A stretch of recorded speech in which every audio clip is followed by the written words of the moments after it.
Yellow, yellow. How are you? How's everyone? How you doing?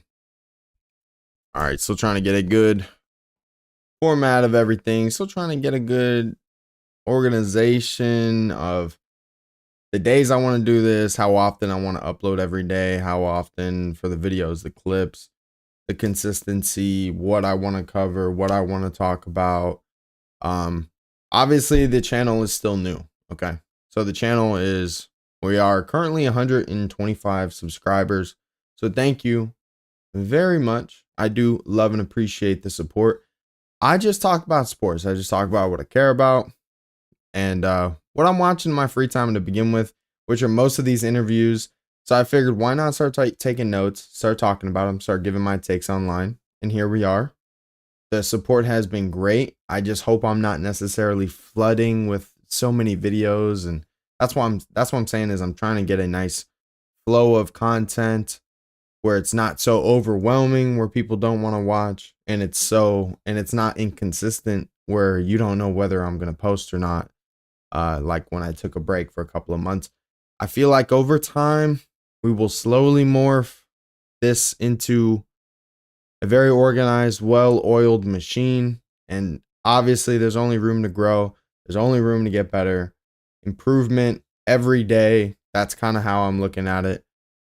So love and appreciate those that have been with me and supporting and bearing with me through the hard times, not whatever, shaping into who I will eventually become. But oh shit, we got disconnected here. On my side, it said disconnected. So hold on. Obviously, I don't want to continue if my stream's down. It says we're healthy now. It's weird. Anyways, back to where we were. Obviously, I don't want to stream or start talking and rambling like I'm talking to a live stream and there's no live stream going on. So at the end of the day, let's start it off again. Reboot. UFC 311 got announced last night, and not necessarily announced in terms of, oh, we got the whole fight card, but we've been getting tidbits the last week or two, and we finally got the main event, and we finally got the co-main event. The main event is going to be Islam Makhachev defending his lightweight championship against Arman Tsaroukian. I hope I'm pronouncing that correctly, but that's going to be a pretty good matchup. Very exciting. We don't know how good Arman's wrestling is going to be compared to Islam. Is it going to be is it going to be a take? Can I talk? Is it going to be a stand-up battle because of the takedown threat? So if you get two wrestlers, basically becomes a stand-up bout, Usman Colby, but basically what I'm curious is if the Hamzat footage of him and Arman grappling, doing, I think it was like a Saudi Arabia or some sort of Ultimate Fighter spinoff or some sort of other promotion. They did some sort of grappling in an octagon. There was some footage online about it where obviously Hamzat controls him. He's the bigger guy. I mean, it's just fucking clear as day. I'm not expecting Arman to win, but I'm curious to see if Islam can see that, watch it, kind of see some weaknesses or something that he can get from it to earn, to gain into their fight. Now, maybe he's not necessarily caring at all. Maybe he doesn't give a fuck about that, which I would highly probably side with because it's Islam Makhachev and Khabib Nurmagomedov. They got a whole team. Like they're very much well established. Maybe that's something that they do look into, though. I'd be curious to know, fly on the wall type of thing to see if that's even something that they used. Highly doubtful. Just curious thought I had. Obviously we did get who's going to be the number one contender. So the number one contender, whoever wins is going to be I almost said Islam Makhachev, the champion, Charles Oliveira. So is Islam Makhachev and Charles Oliveira 2 going to happen? Is Charles going to get his get back? His get back. Is Charles going to be able to avenge that loss where now he's got a new child? He promised he was going to go be a champion. The same run he went on when he just had his daughter years prior. Is that same confidence, that same energy, that same motivation going to be for Charles Oliveira coming off of this win with Michael Chandler? Is he going to be able to take that into the Islam 2 fight? Or is he going to be facing Arman Tsarukyan? I cannot pronounce that fucking name. We will see. I'm not necessarily sure who's going to win that bout. Islam's stand-up game, I'm not even sleeping on it. I could see him dropping Arman, to be honest with you. I've slept on it in the past. He's improved and gotten better. Head kick to Volk was insane. Him standing up against Dustin showed he had different levels, and he was able to exchange with Dustin. Dustin Poirier, one of the best boxers in the UFC, baby. Max Holloway line, obviously. But Islam Makhachev was able to stand and bang and trade with Dustin Poirier, who's put so many people to sleep, including the Notorious. So I'm not going to sleep on Islam Makhachev being able to knock out an Arman Tsarukyan. That is very much possible. Now, can Arman do what he does best, which is grapple? Is he going to be able to take down Islam? Is he even going to want to take down Islam? Is he even going to want to pose that threat? I don't know. But I don't know if he's going to be able to win a stand-up battle with Islam Makhachev either. That's just my personal opinion. If Islam wins, right? If Islam wins, there's a couple of questions. Now, this one, the first question that I have is, obviously, this isn't only dependent on if he wins. But if he wins and Umar win in the same night, I'm not going to lie. I'm not a big fan of them. I'm not a big Khabib fan. I'm not a big fan of their whole camp or team or any of that. But that's special. You got to respect that. You got to show love and respect to the whole squad over there. They've been working their ass off to even make this a possibility. There's one thing to say it. There's another thing to do it, okay? To be able to go and be a champion and have Khabib, then your brother go be a champ at 135. You're what? Islam is a cousin or whatever, some sort of family line to Khabib. Maybe just someone that his father trained. I'm not exactly sure their bloodline, if they're even blood related at all. I have no idea. But obviously they're on the same team. Obviously they're in the same camp. They come from the same family, like maybe again, not bloodline family, but like friends and that type of thing. Like they're a whole family over there. Even if you're not blood related, they see you as family. So I'm very interested to see if that's possible and how special of a night that could be for them. Umar wins over Merab and Islam beats Arman, like all on the same night on the same card. That's something special for them. That is. Now, I literally just talked about the bantamweight matchups in the division and was questioning whether Merab is ducking Umar. Literally posted a video about it yesterday. And then 2 hours after I post that video, they break the news that Merab and Umar are going to be facing in the co-main event for 311. So I'm not saying that I had anything to do with that at all. No way. No way, no how. I had to eat crow because someone started commenting like, oh, he took the fight, bro. Like obviously I can't necessarily go back and I already posted the video. I already said my take for fucking 3 days ago or whatever the case was. Is what it is. I ate it. Obviously Merab and Umar are going to be fighting. Apparently Dana White had said that Merab went into his office and said, I want Umar. They keep talking down about it. I'm going to put him out. That's it. He said he came in there late. He wanted the Umar fight because everyone keeps talking about it. So we'll see if that's like an angry Merab, if Ali Abdelaziz actually started some shit on Twitter. I don't know. I'm honestly over the fact that he's controlling all of his fighters and their Twitter and shit and just starting drama with random shit online. Very fucking weird. Merab and Umar, the biggest question is, what is Umar going to do? Is Umar going to be able to stuff his takedowns? Because obviously Merab's going to try to go for the takedown. Merab's not necessarily going to stand there and bang and trade with Umar unless he has to. His number one objective, take him down, ground and pound, hold him down. All right. That is his number one objective. That's fine. If that's how you want to fight, that's okay. But the number one question is, what can Umar do with that? Can Umar actually defend?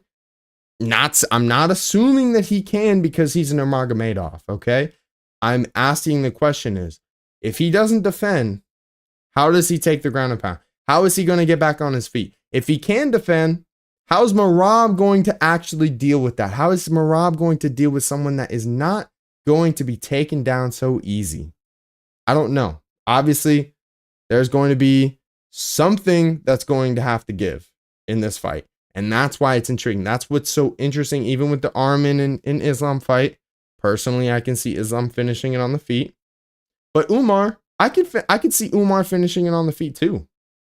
And that's what's so interesting about it, is both of these iterations, Islam, Umar, obviously they're not Khabib Nurmagomedov. I'm actually talking about that right now. How you doing, comic? Obviously, they're not Khabib. They are better than Khabib, in my opinion. Khabib's not standing, trading, doing all the kickboxing shit Islam and Umar can do.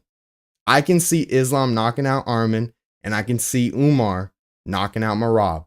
But that only is dependent on how he's going to be with the takedown from Merab. You don't got to be sorry, man. You just hopped in, like you said. So, perfect timing, though. I don't know how it's going to go. Obviously, it depends on if Umar can defend the takedown. And then if Umar is going to be able to create the space, drop Merab. Merab is very much capable of being dropped. It's possible. It's funny how I said, is Merab ducking Umar? And then 3 hours later, they dropped that he's going to be the co-main event at 311 next month. It just had me eat shit, basically. Pretty fucking funny. How you been, man? How's your day going? Dude, Khabib's gonna be putting the chokehold on somebody in the corner as he's all being anxious and shit. I think it's gonna be real special for him, his father's legacy. If Umar and Islam, well, I guess a defense and new are gonna be that night, it's gonna be very special for the team. I'm not the biggest Nurmagomedov fan. I'm not the biggest AKA fan. I'm not the biggest all that. But you gotta respect what they've done in the sport as a team, to not only be able to say you're gonna do it, but to go and do it. There's one thing, the LeVar Balls of the world, the Triple Bs, Lonzo, LaMelo, and LiAngelo, right? All gonna be on the same team together in the NBA. Didn't happen. There's one thing to say it. There's another thing to do it. You don't like Merab's face? Why? What's with Merab? I'll give him this. He's actually made me into a fan with his skits versus his fighting. I mean, his fighting, look, I'm not a guy that enjoys watching someone hold someone down unless you're going to go for the finish. But if that's how you fight, that's how you fight. That's not up to me. I can't tell him not to fight that way. I ain't no professional. He probably kicked my fucking ass. So his little 135 ass could fuck me up. So I ain't gonna tell him how to fight, but I ain't gonna watch it either. Ain't that interesting to me, man. The rest of 311 though, I don't think a lot of people know. Johnny Walker could get KO'd again. What's his name? Bogdan Guskov? No, yeah, 311 is stacked. I think a lot of people are sleeping on it, especially with what I've seen on Wikipedia. Dude, I'm not a Jailton Almeida fan, but I love the Sergey Pavlovich test for him, because Jailton Almeida is another one of those motherfuckers. Why are we on top of him? Let's go for a finish. Let's actually win the fight, okay? But I was just literally what I was about to say. But Peyton Talbot, the Lord, we get him back. Thank the Lord we get him back. He is so fun. He's entertaining. He's very unique. I'm not saying he needs to be some sort of superstar yet, but man has talent. He's very himself. And I think that's what a lot of people love. Not only is he a badass in the octagon, but he's just who he is. Have you seen I'm not, he's handsome too. Okay. All right. Now we're all worried about the wrong things. All right. You can worry about how the dude looks. I'm worried about him knocking a motherfucker out. Okay. That's fine with me if you want to do that. But I'll give you this. Man or woman, the UFC, any promotion, if you're good looking, it's easier to sell tickets, obviously. So there is an added thing to it. I'll give you that. But Talbot, I don't know if you've seen some of the shit on Twitter. I don't know why he even talked about it himself, because Ariel Helwani brought a great point. You brought more attention to it than the attention that it had, because no one even knew about it until you brought it up. But he recorded himself like hitting a vape from his ass or something like that. And he explained that it was like his friend's vape and he was trying to get him to quit vaping, or it was something like that. I might be misremembering it, but it was a crazy video on Twitter that went viral. I think it's still on his page. He said he wasn't going to get rid of it. But even to that, right? And this is the reason I bring it up. Even to that point of, he still has some video of him being an idiot on the internet on his own page. All right. We've all been younger. What shit? Doesn't even matter. You could be 30 something. You've done dumb shit before. You've done something stupid.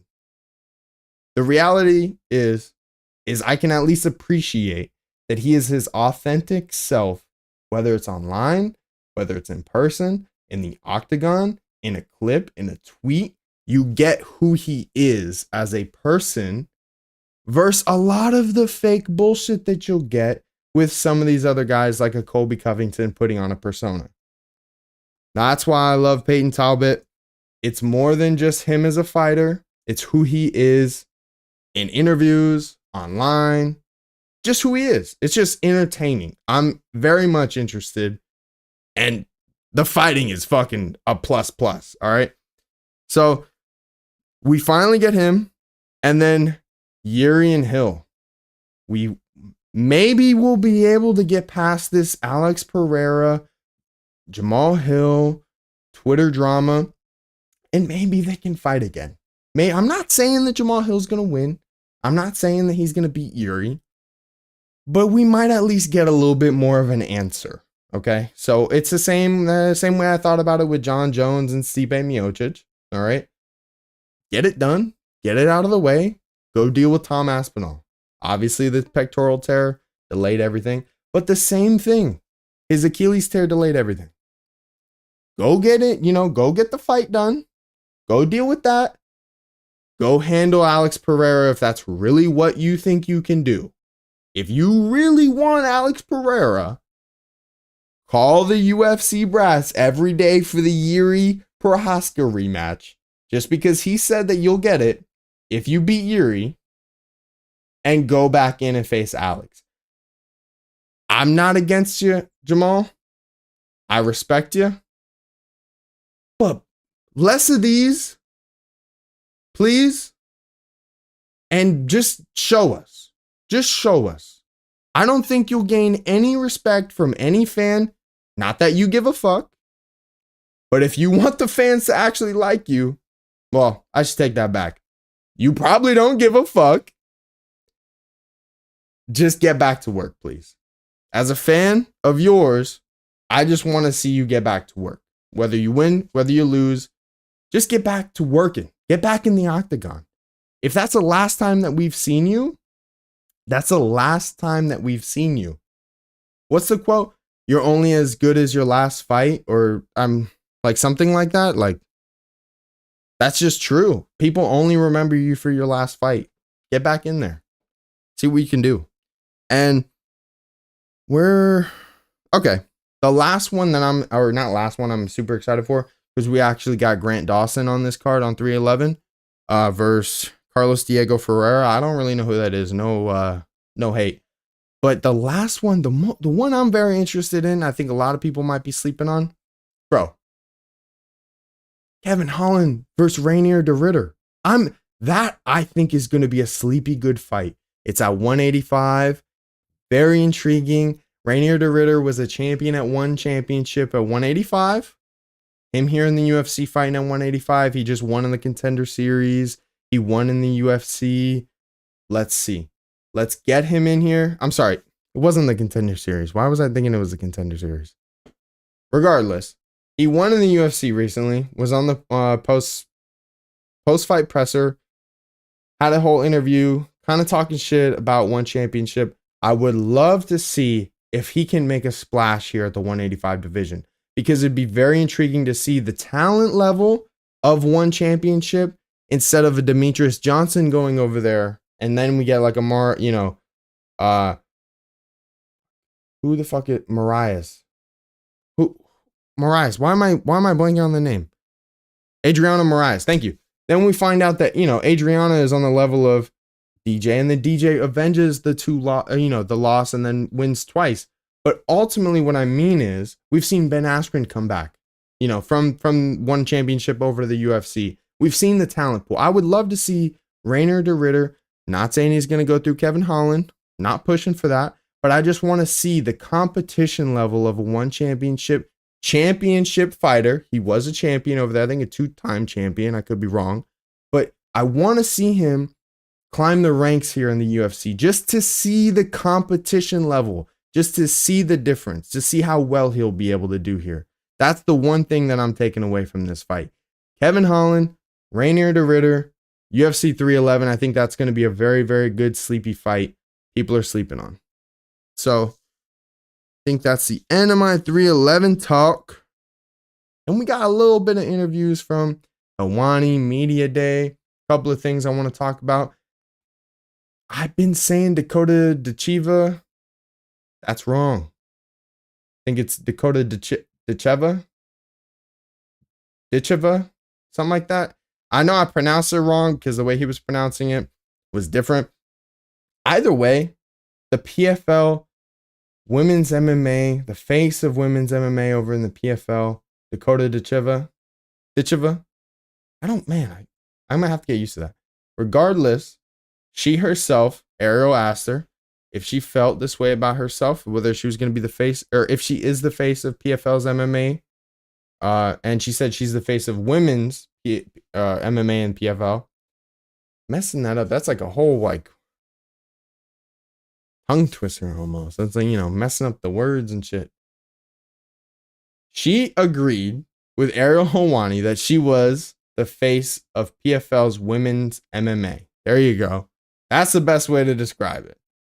Now, she also conceded the fact that she's not top 10 pound for pound in all women's MMA. She'd probably say that she's top 10 and she still has more to prove, which I do have to give her. That is it. I would say that she's top 10, not necessarily top 5. She does still have more to prove.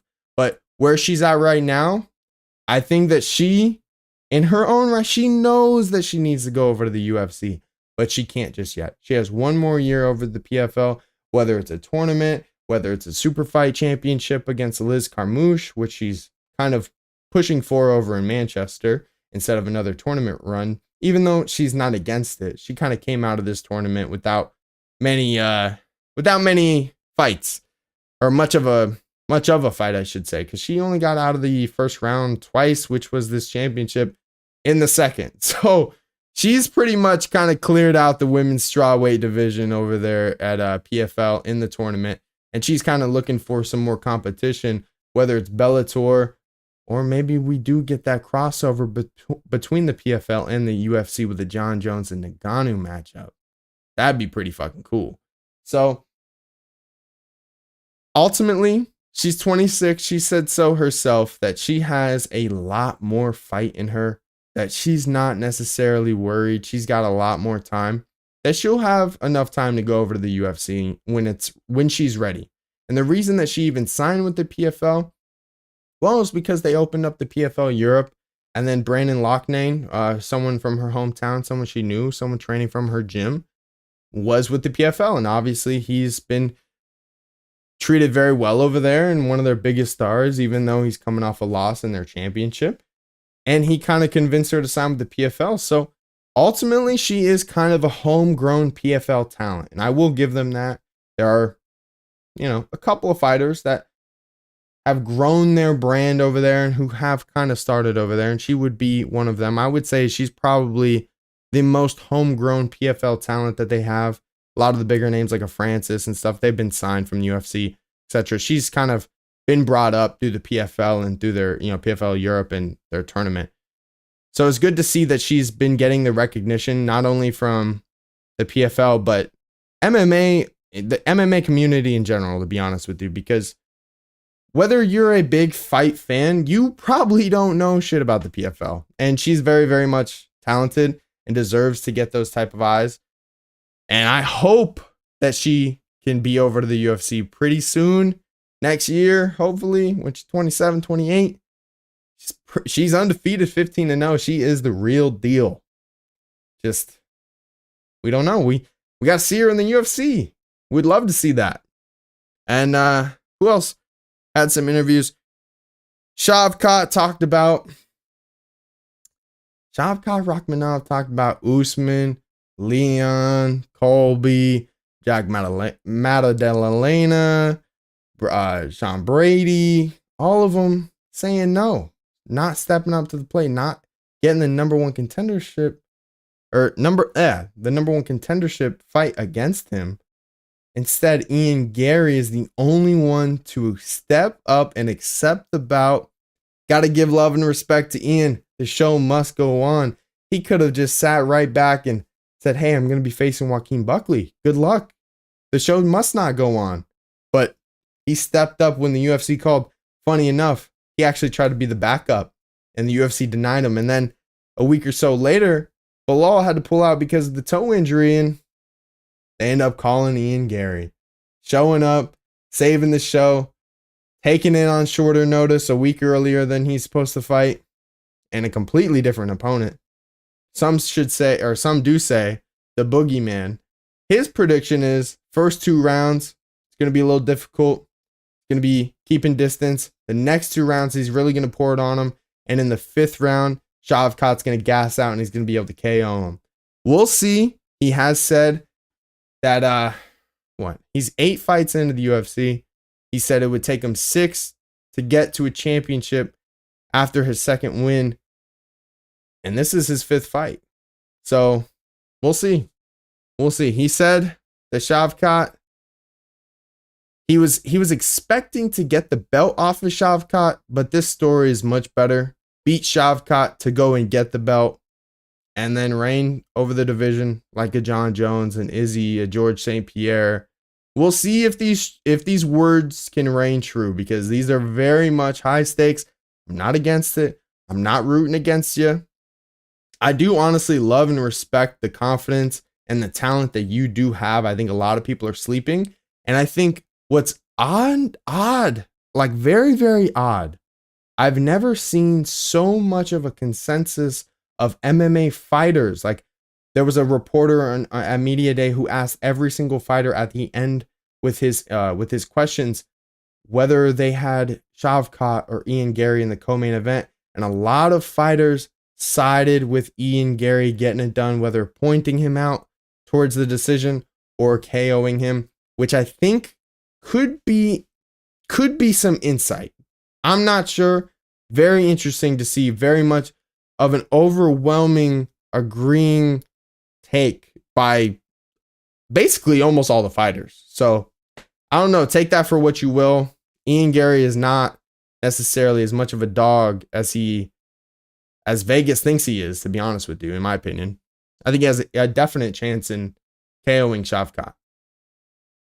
Now, last couple of things here. We do have Movsar and Aljo. We have Cyril Gahn had an interview. Obviously, Ian Gary had a couple of interviews. Kaya Sakura, Mikey Musumeci. The Mikey Musumeci and the BJJ stuff is very much interesting because I think he's right. We are in this pivotal point right now. in MMA, BJJ, combat sports in general, where there isn't that much legitimacy to Brazilian Jiu-Jitsu in terms of leagues and drug testing. So there are a lot of points that Mikey Musumeci makes, and he is very much right about. And I do agree that we should have some sort of league where you don't have any steroids in it and you do have drug testing, and there is a way to make a living doing BJJ, just like there is in MMA and boxing, etc. Where I think he misses a lot of it, or maybe not misses a lot of it. I think the biggest part where the biggest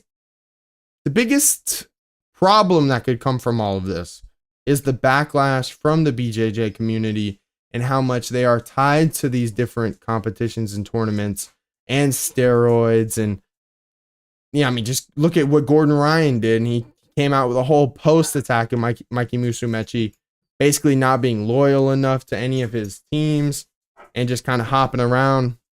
It's been a lot of controversy with this signing over there for the UFC with Mikey Musumeci. I'm very intrigued to see where the sport can go, though. And I'm not necessarily sure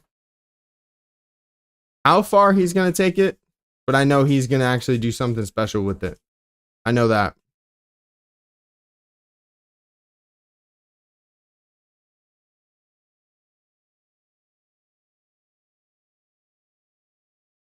All right, y'all.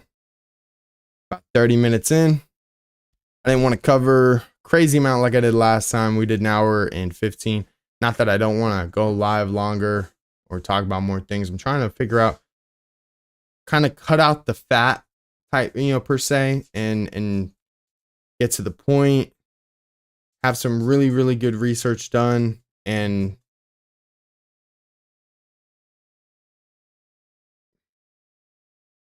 I mean, I guess, another repetitive way of cutting out the fat and just making sure it's so clean and there's no bullshit. So I love and appreciate the support.